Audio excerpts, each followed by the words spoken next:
هنتعلم دلوقتي مع بعض زي ما اتعلمنا قبل كده ازاي نعمل sentences جمل.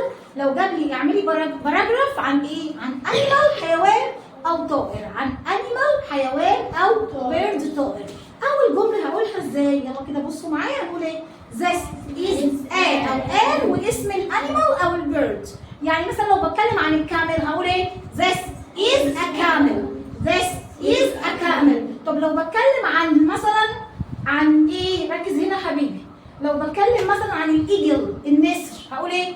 this is an eagle. this is an eagle يعني ده نسر. اوكي؟ طيب تاني كلمة لو انا بتكلم عن طائر يا ليان سلوى عينيكي هنا حبيبتي. طائر هقول ايه؟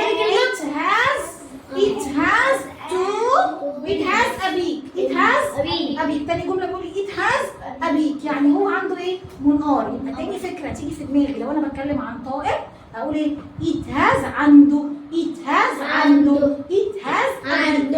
a beak. طيب تالت جملة هقول ايه؟ it has two wings. it has two wings يعني معناها ايه؟ هو عنده جناحين. رابع جملة ممكن اجيبها it has four legs. it has four legs يعني هو عنده أربع رجلين. بعد كده في حيوان بيكون عنده four legs زي الكاو زي الكامل زي الهورس، صح ولا لا؟ عنده فوق. لا الهورس عنده 3 ازاي؟ الهورس عنده 4. طيب بعد كده عندي جملة هقول ايه؟ it has fur. it has fur. it has fur. احنا فوتنا جملة هنقولها مع بعض. it has fur يعني هو عنده فروة زي فوكس. ما ينفعش احط الجملة دي مع انيمال ما عندوش فروة، فاهمين؟ زي الكات. الكات اللي هو الفراء الجلد بتاعه اللي هو شبه الفروة، هو ده زي الكات. اوكي؟ طيب الجملة اللي بعد كده بيقول it has long ears. it has long ears عنده ودان طويلة زي الفينيك فوكس. طيب نمبر 7 لو انا بتكلم عن الكات او اي انيمال او بيرد عنده ديل يبقى اقول ايه؟ it has a tail يعني كده يا محمد tail. it has a tail هو عنده ديل. يبقى دي كلها افكار احطها لو انا بتكلم عن بيرد او انيمال. سهلة؟ تعالى بقى نوصف الانيمال او البيرد ده. نقول عليه لو هو لطيف مش مخيف بالنسبه لي وظريف هقول عليه it is هو يكون it is cute. ينفع اقول it has cute؟ لا.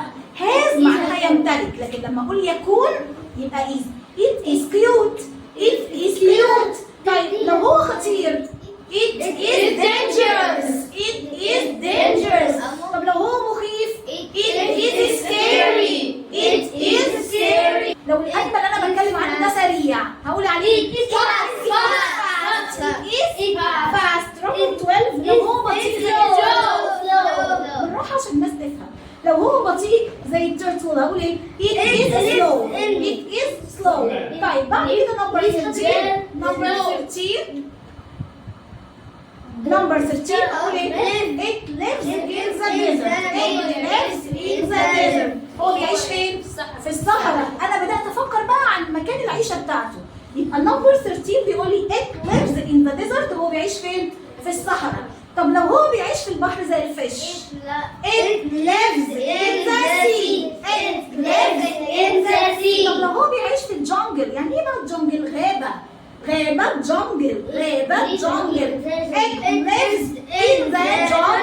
it lives in the jungle. طب ندخل بقى هو بياكل ايه؟ احنا مخنا شغال كده عمال نفكر. لو هو مفترس اهدوا شويه حبايبي. لو هو حيوان مفترس بياكل اللحم هقول it eats meat. طب لو هو animal بياكل نباتات يبقى اقول الجمله على بعضها it eats plants. طب لو هو بياكل insects بياكل حشرات وسحالي اقول ايه؟ it eats insects and lizards. وبقول لك خلي بالك الباراجراف بيتكتب جمل جنب بعض مش تحت بعض. انا كاتبه لك كده افكار تكتب منها الباراجراف. دي افكار تكتب منها الباراجراف، لكن لما بكتب باراجراف بعمل ايه؟ بكتب الجمله احط فول ستوب واكمل. عندي مكان هكمل هعمل الجمله واحط فول ستوب. لازم بين كل جمله والثانيه فول ستوب واكمل الجمله اللي بعدها.